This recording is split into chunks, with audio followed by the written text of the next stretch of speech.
ولایت نیوز میں آپ کا خیر مقدم ہے۔ شہید قاسم سلیمانی کے مجسمے کے بہانے سعودی ایران میچ رد۔ ایران کے اصفہان میں ہونے والا ایک فٹ بال میچ نامعلوم اسباب کی خاطر رد کر دیا گیا، جس کو لے کر اب طرح طرح کے دعوے کیے جا رہے ہیں۔ موصولہ اطلاعات کے مطابق ایران کے فٹ بال کلب سپاہان اور سعودی کلب الاتحاد کے درمیان اصفہان کے نقش جہان فٹ بال میدان میں میچ ہونا تھا، جو تاخیر کے ساتھ شروع ہونے کی خبروں کے ساتھ آخر میں ہوا ہی نہیں، جسے لے کر اب مختلف طرح کی باتیں سامنے آ رہی ہیں۔ اصفہان کے نقش جہان اسٹیڈیم میں ایران کے سپاہان اور سعودی عرب کے الاتحاد کے درمیان میچ 7:30 بجے شروع ہونا تھا، لیکن الاتحاد کے عہدیداروں کی درخواست پر یہ میچ آدھا گھنٹہ تاخیر سے شروع کرنے کا فیصلہ ہوا۔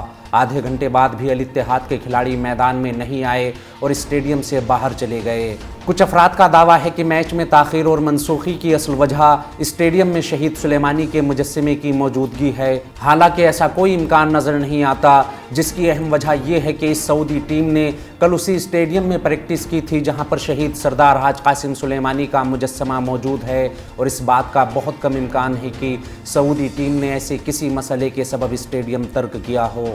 یہ مجسمے اصفہان کے نقش جہان اسٹیڈیم میں 4 سال سے زائد عرصے سے موجود ہیں۔ حالانکہ عرب نیوز نے دعویٰ کرتے ہوئے کہا ہے کہ میچ اس وقت باقاعدہ طور پر منسوخ ہوا جب سعودی کھلاڑیوں اور حکام نے اسٹیڈیم میں قاسم سلیمانی کے مجسمے دیکھ کر میدان میں اترنے سے انکار کر دیا۔ اس خبر میں فی الحال اتنا ہی۔ قومی، بین الاقوامی اور عالم اسلام کی اہم خبروں سے باخبر رہنے کے لیے ولایت نیوز سے جڑے رہیے۔